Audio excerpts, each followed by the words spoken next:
Dear listener, today we continue with part 15, covering chapters 57 and 58. If you're enjoying this audiobook, please like, share, and subscribe to stay updated on future parts and other insightful content. Chapter 57.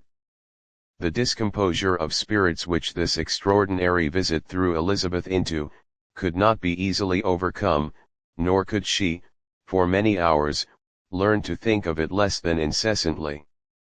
Lady Catherine, it appeared, had actually taken the trouble of this journey from Rosings, for the sole purpose of breaking off her supposed engagement with Mr. Darcy. It was a rational scheme, to be sure. But from what the report of their engagement could originate, Elizabeth was at a loss to imagine, till she recollected that his being the intimate friend of Bingley, and her being the sister of Jane, was enough, at a time when the expectation of one wedding made everybody eager for another, to supply the idea. She had not herself forgotten to feel that the marriage of her sister must bring them more frequently together. And her neighbours at Lucas Lodge, therefore, for through their communication with the Collinses, the report, she concluded, had reached Lady Catherine, had only set that down as almost certain and immediate, which she had looked forward to as possible at some future time. In revolving Lady Catherine's expressions, however, she could not help feeling some uneasiness as to the possible consequence of her persisting in this interference. From what she had said of her resolution to prevent their marriage, it occurred to Elizabeth that she must meditate an application to her nephew, and how he might take a similar representation of the evils attached to a connection with her, she dared not pronounce. She knew not the exact degree of his affection for his aunt, or his dependence on her judgment, but it was natural to suppose that he thought much higher of her ladyship than she could do, and it was certain that, in enumerating the miseries of a marriage with one, whose immediate connections were so unequal to his own, his aunt would address him on his weakest side. With his notions of dignity, he would probably feel that the arguments, which to Elizabeth had appeared weak and ridiculous, contained much good sense and solid reasoning. If he had been wavering before as to what he should do, which had often seemed likely, the advice and entreaty of so near a relation might settle every doubt, and determine him at once to be as happy as dignity unblemished could make him. In that case he would return no more.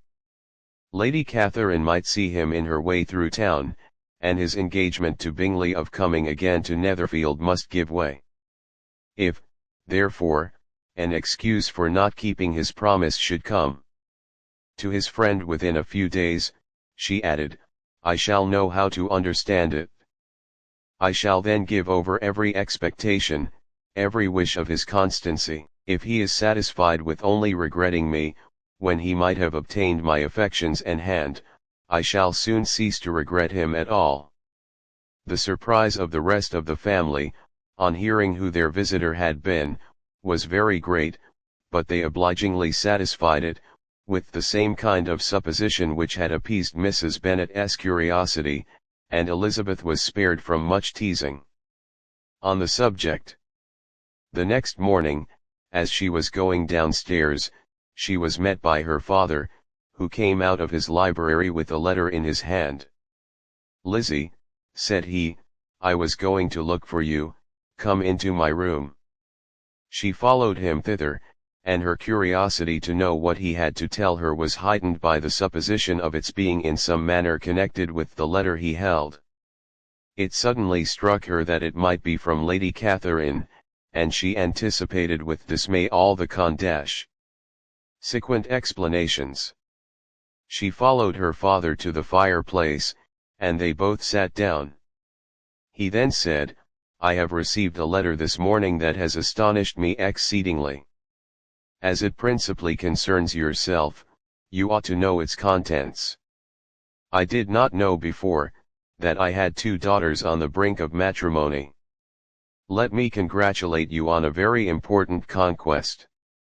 The color now rushed into Elizabeth's cheeks in the instantaneous conviction of its being a letter from the nephew, instead of the aunt, and she was undetermined whether most to be pleased that he explained himself at all, or offended that his letter was not rather addressed to herself, when her father continued, "You look conscious.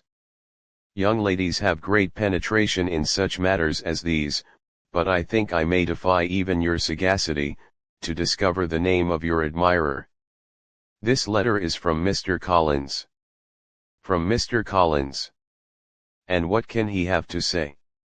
Something very much to the purpose, of course. He begins with congratulations on the approaching nuptials of my eldest daughter, of which, it seems, he has been told by some of the good-natured, gossiping Lucases. I shall not sport with your impatience, by reading what he says on that point.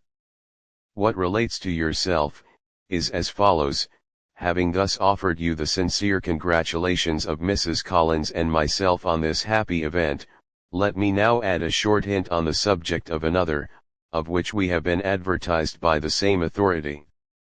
Your daughter Elizabeth, it is presumed, will not long bear the name of Bennet, after her elder sister has resigned it, and the chosen partner of her fate may be reasonably looked up to as one of the most illustrious personages in this land. Can you possibly guess, Lizzie, who is meant by this? This young gentleman is blessed, in a peculiar way, with everything the heart of mortal can most desire: splendid property, noble kindred, and extensive patronage. Yet in spite of all these temptations, let me warn my cousin Elizabeth, and yourself, of what evils you may incur by a precipitate closure with this gentleman's proposals, which, of course, you will be inclined to take immediate advantage of. Have you any idea, Lizzie, who this gentleman is? But now it comes out, my motive for cautioning you is as follows. We have reason to imagine that his aunt, Lady Catherine de Bourgh, does not look on the match with a friendly eye. Mr. Darcy, you see, is the man. Now, Lizzie, I think I have surprised you. Could he, or the Lucases, have pitched on any man within the circle of our acquaintance, whose name would have given the lie more effectually to what they related? Mr. Darcy, who never looks at any woman but to see a blemish, and who probably never looked at you in his life. It is admirable. Elizabeth tried to join in her father's pleasantry, but could only force one most reluctant smile. Never had his wit been directed in a manner so little agreeable to her. Are you not diverted? Oh, yes. Pray read on. After mentioning the likelihood of this marriage to her ladyship last night, she immediately, with her usual condescension, expressed what she felt on the occasion, when it became apparent, that on the score of some family objections on the part of my cousin, she would never give her consent to what she termed so disgraceful a match. I thought it my duty to give the speediest intelligence of this to my cousin, that she and her noble admirer may be aware of what they are about, and not run hastily into a marriage which has not been properly sanctioned. Mr. Collins moreover adds, I am truly rejoiced that my cousin Lydia's sad business has been so well hushed up, and am only concerned that their living together before the marriage took place should be so generally known. I must not, however, neglect the duties of my station, or refrain from declaring my amazement at hearing that you received the young couple into your house as soon as they were married. It was an encouragement of vice, and had I been the rector of Longbourn, I should very strenuously have opposed it. You ought certainly to forgive them, as a Christian, but never to admit them in your sight, or allow their names to be mentioned in your hearing. That is his notion of Christian forgiveness. The rest of his letter is only about his dear Charlotte's situation, and his expectation of a young olive branch. But, Lizzie, you look as if you did not enjoy it. You are not going to be missish, I hope, and pretend to be affronted at an idle report. For what do we live, but to make sport for our neighbors, and laugh at them in our turn? Oh! cried Elizabeth, I am excessively diverted. But it is so strange. Yes, that is what makes it amusing. Had they fixed on any other man it would have been nothing, but his perfect indifference, and your pointed dislike, make it so delightfully absurd. Much as I abominate writing, I would not give up Mr. Collins's correspondence for any consideration. Nay, when I read a letter of his, I cannot help giving him the preference even over Wickham, much as I value the impudence and hypocrisy of my son-in-law. And pray, Lizzie, what said Lady Catherine about this report? Did she call to refuse her consent? To this question his daughter replied only with a laugh, and as it had been asked without the least suspicion, she was not distressed by his repeating it. Elizabeth had never been more at a loss to make her feelings appear what they were not. It was necessary to laugh, when she would rather have cried. Her father had most cruelly mortified her, by what he said of Mr. Darcy's indifference, and she could do nothing but wonder at such a want of penetration, or fear that perhaps, instead of his seeing too little, she might have fancied too much. Chapter 58. Instead of receiving any such letter of excuse from his friend, as Elizabeth half expected Mr. Bingley to do, he was able to bring Darcy with him to Longbourn before many days had passed after Lady Catherine's visit. The gentlemen arrived early, and, before Mrs. Bennet had time to tell him of their having seen his aunt, of which her daughter sat in momentary dread, Bingley, who wanted to be alone with Jane, proposed their all walking out. It was agreed to. Mrs. Bennet was not in the habit of walking, Mary could never spare time, but the remaining 5 set off together. Bingley and Jane, however, soon allowed the others to outstrip them. They lagged behind, while Elizabeth, Kitty, and Darcy were to entertain each other. Very little was said by either. Kitty was too much afraid of him to talk, Elizabeth was secretly forming a desperate resolution, and perhaps he might be doing the same. They walked towards the Lucases, because Kitty wished to call upon Maria, and as Elizabeth saw no occasion for making it a general concern, when Kitty left them she went boldly on with him alone. Now was the moment for her resolution to be executed, and, while her courage was high, she immediately said, Mr. Darcy, I am a very selfish creature, and, for the sake of giving relief to my own feelings, care not how much I may be wounding yours. I can no longer help thanking you for your unexampled kindness to my poor sister. Ever since I have known it, I have been most anxious to acknowledge to you how gratefully I feel it. Were it known to the rest of my family, I should not have merely my own gratitude to express. I am sorry, exceedingly sorry, replied Darcy, in a tone of surprise and emotion, that you have ever been informed of what may, in a mistaken light, have given you uneasiness. I did not think Mrs. Gardiner was so little to be trusted. You must not blame my aunt. Lydia's thoughtlessness first betrayed to me that you had been concerned in the matter, and, of course, I could not rest till I knew the particulars. Let me thank you again and again, in the name of all my family, for that generous compassion which induced you to take so much trouble, and bear so many mortifications, for the sake of discovering them. If you will thank me, he replied, let it be for yourself alone. That the wish of giving happiness to you might add force to the other inducements which led me on, I shall not attempt to deny. But your family owe me nothing. Much as I respect them, I believe I thought only of you. Elizabeth was too much embarrassed to say a word. After a short pause, her companion added, you are too generous to trifle with me. If your feelings are still what they were last April, tell me so at once.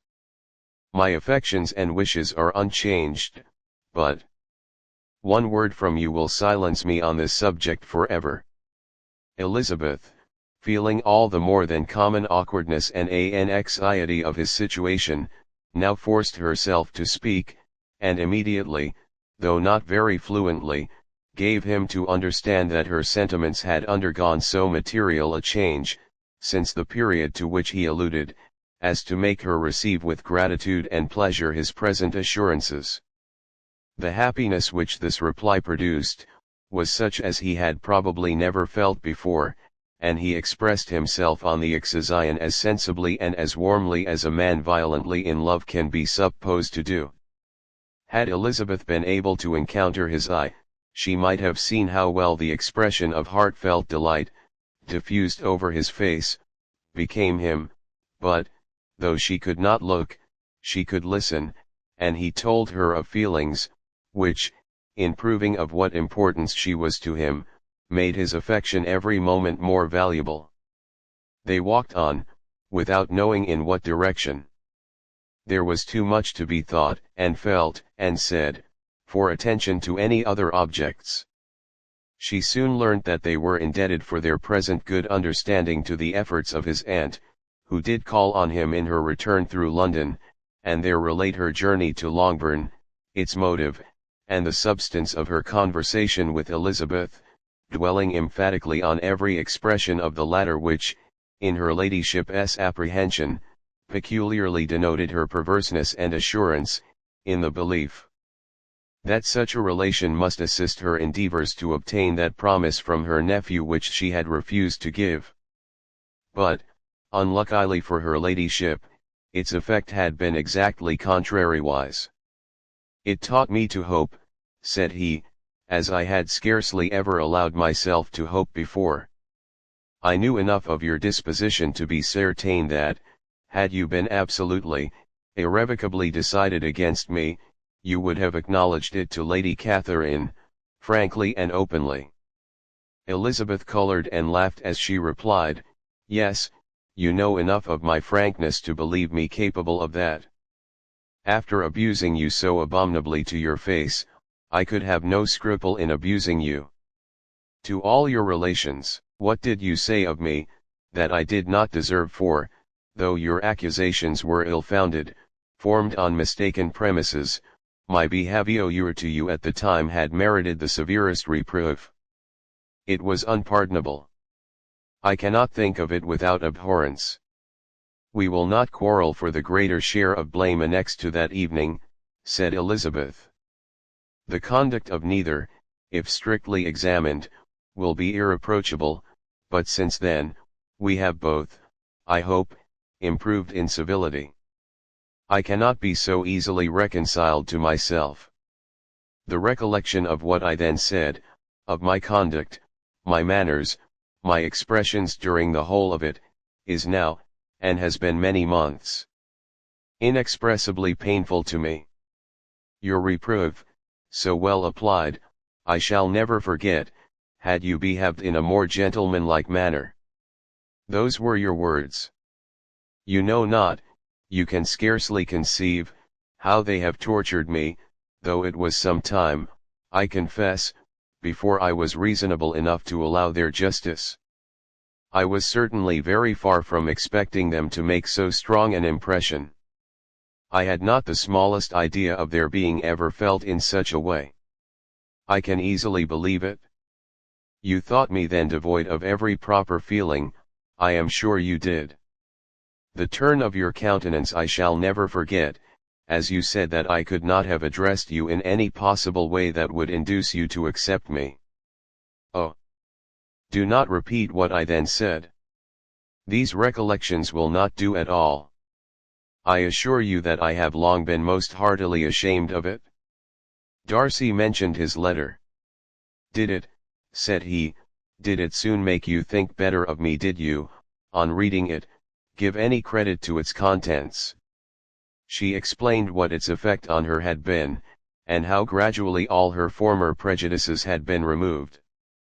"I knew," said he, "that what I wrote must give you pain, but it was necessary. I hope you have destroyed the letter. There was one part especially, the opening of it, which I should dread your having the power of reading again. I can remember some expressions which might justly make you hate me. The letter shall certainly be burnt, if you believe it essential to the preservation of my regard, but, though we have both reason to think my opinions not entirely unalterable, they are not, I hope, quite so easily changed as that implies. When I wrote that letter, replied Darcy, I believed myself perfectly calm and cool, but I am since convinced that it was written in a dreadful bitterness of spirit. The letter, perhaps, began in bitterness, but it did not end so. The ado is charity itself. But think no more of the letter.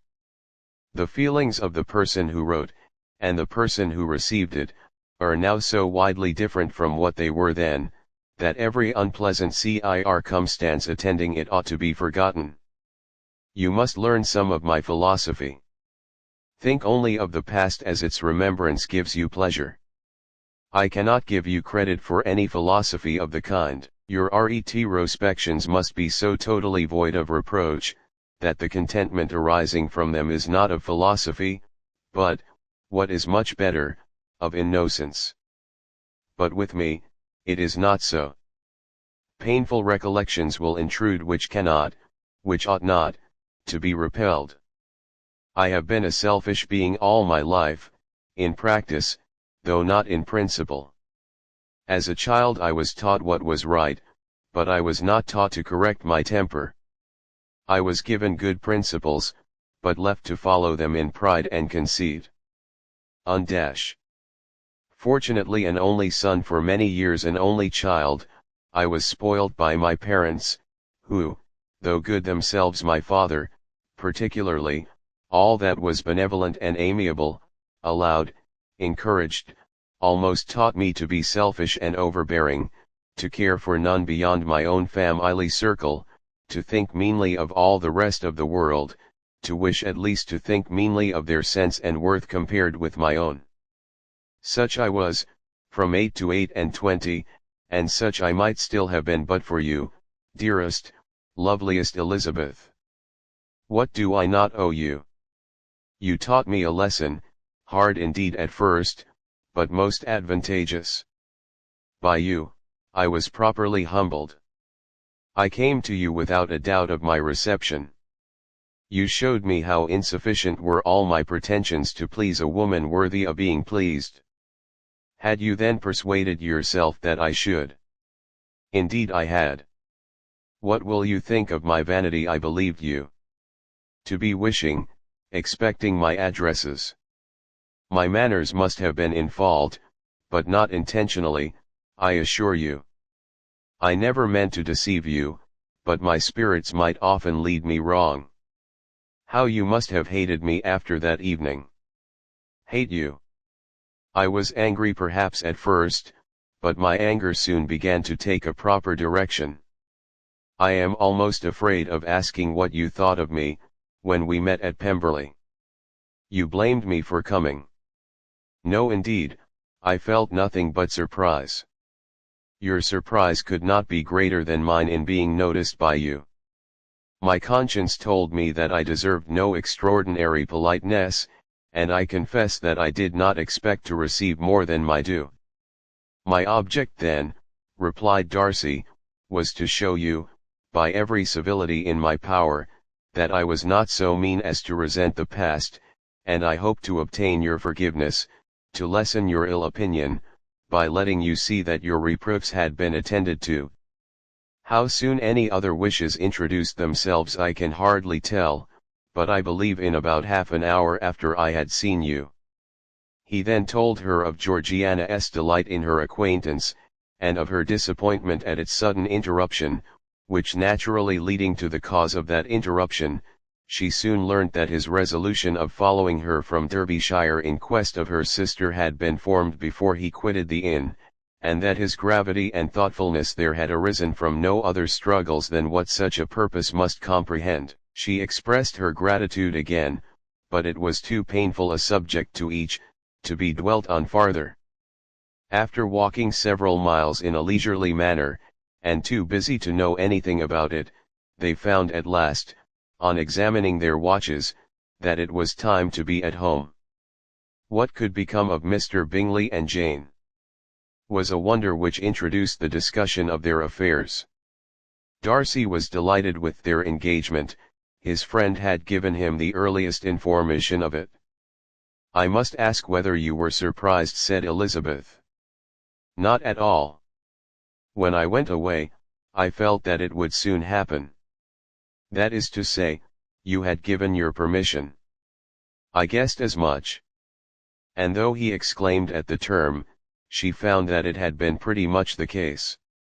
"On the evening before my going to London," said he, "I made a confession to him, which I believe I ought to have made long ago.